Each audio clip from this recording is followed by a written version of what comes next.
वो बेचारी रो रही थी बैठी। तो वो जाकर के उससे पूछा कि भाई तुम कहां से आया? तो उसने गांव का नाम बताया, स्त्री ने गांव का नाम बताया। तो कहता कि अमुक गांव के। कहा तो मेरे गांव की है। कहा जाकर पूछो कि किसकी स्त्री है? तो उसने नाम बताया अपने पति का और बताया वो जाकर नौकर ने कि वो अमुक व्यक्ति है, उसकी स्त्री है और उसका एक ही लड़का था, उसकी मृत्यु हो गई है। लड़का बगल में बैठ उसकी लाश पड़ी हुई है। और वो कौन था जानते हो? उस लड़के का बाप। वो जो सेठ था वो उस लड़के का बाप था। वो स्त्री उसी की अपनी स्त्री थी और रात भर रोती रही बगल में, उसको कोई दुख नहीं हुआ। जब पता चला कि ये तो मेरा लड़का मर गया और ये मेरी स्त्री है, तो वहीं हाय करके गिर गया।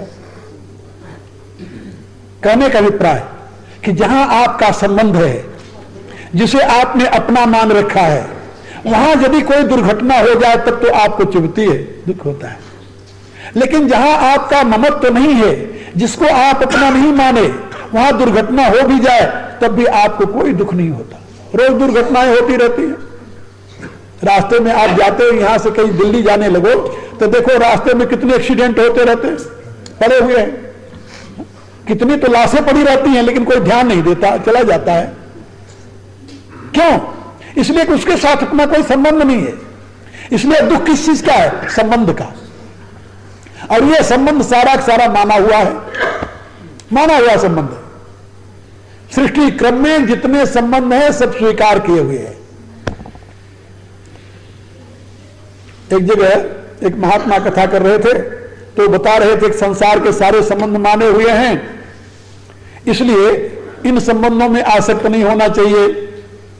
तो उनका एक शिष्य था, वो भी आकर खड़ा हो गया, कहने लगा गुरुदेव तो हमारा आपका संबंध भी तो माना हुआ है। कहा बिल्कुल ठीक। कहा फिर तो हमें इसमें भी आसक्त नहीं होना चाहिए। कहा मैंने कब कहा कि तुम आसक्त हो भाई? बात तो बिल्कुल ठीक है, लेकिन याद रखो जैसे सपना तुम देखते हो ना, तो सपने में दो प्रकार के सपना देखते हो। एक तो मीठे मीठे सपने होते हैं, आंख कहीं बीच में खुल जाए तो आंख बंद कर ले तो फिर दिखाई दे तो अच्छा है। लेकिन कभी सपने में तूने यदि शेर देखा गरजता हुआ तो घबरा कर तुम्हारी आंख खुल जाती है। तो शेर भी सपने का होता है, कोई सपने का ये सत्य तो नहीं है।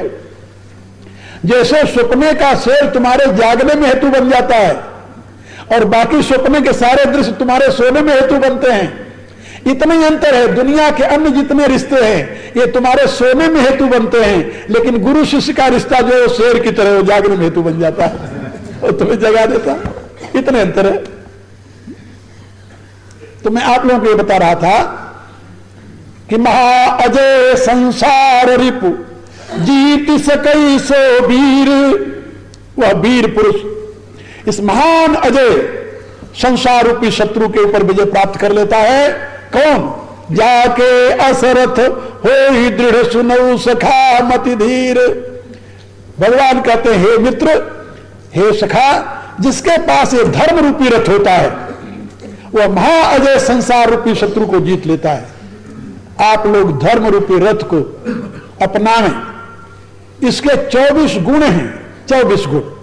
इन 24 गुणों का चिंतन करें, 24 गुणों को अपने में धारण करें और धारण करते हुए यदि इस रथ पर आप सवार हो जाएंगे तो महान अजय संसार रूपी शत्रु को जीत लेंगे।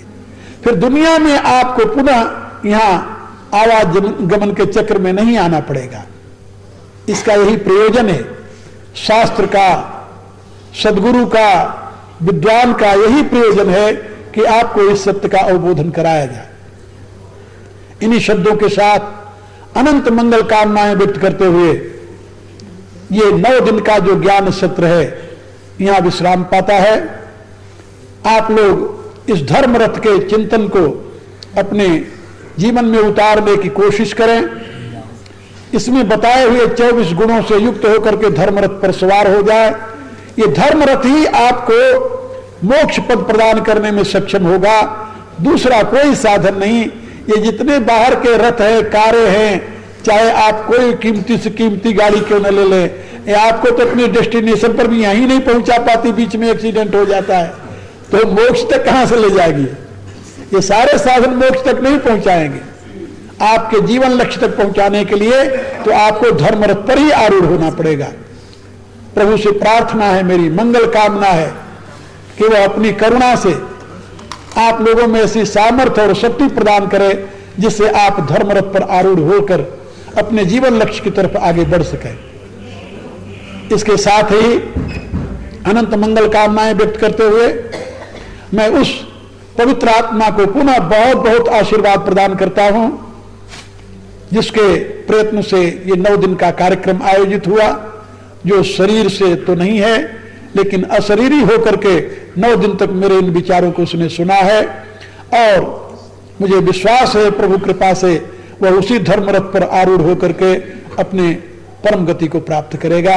इस मंगल कामना के साथ, और साथ ही उसके परिवार, उसके बच्चे, उसके प्रियजनों के लिए भी मैं प्रभु से प्रार्थना करूंगा कि उनमें सामर्थ्य दे जिससे उसके वियोग का दुख हो सह सके, और इस अज्ञान प्रवाह से मुक्त होकर के सही में सत्य को समझते हुए धर्म रथ पर आरूढ़ होने के लिए प्रयत्नशील हो। अनंत मंगल कामनाएं। इसके बाद में अभी आप लोग बैठे रहें, सूरज प्रकाश जी आ रहे हैं, ये भी कुछ कहेंगे। उनसे पहले विश्व भारती जी आपको कुछ सुनाएंगे।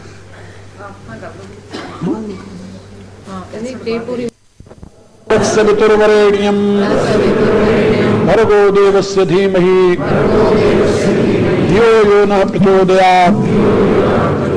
सर्वे भवन्तु सुखिनः, सर्वे सन्तु निरामयाः, सर्वे भद्राणि पश्यन्तु, मा कश्चित् दुःखभाग् भवेत्। ओम पूर्णमदः पूर्णमिदं पूर्णात् पूर्णमुदच्यते पूर्णस्य पूर्णमादाय पूर्णमेवावशिष्यते। ओम शांति शांति शांति। आप लोग जानते हैं मेरा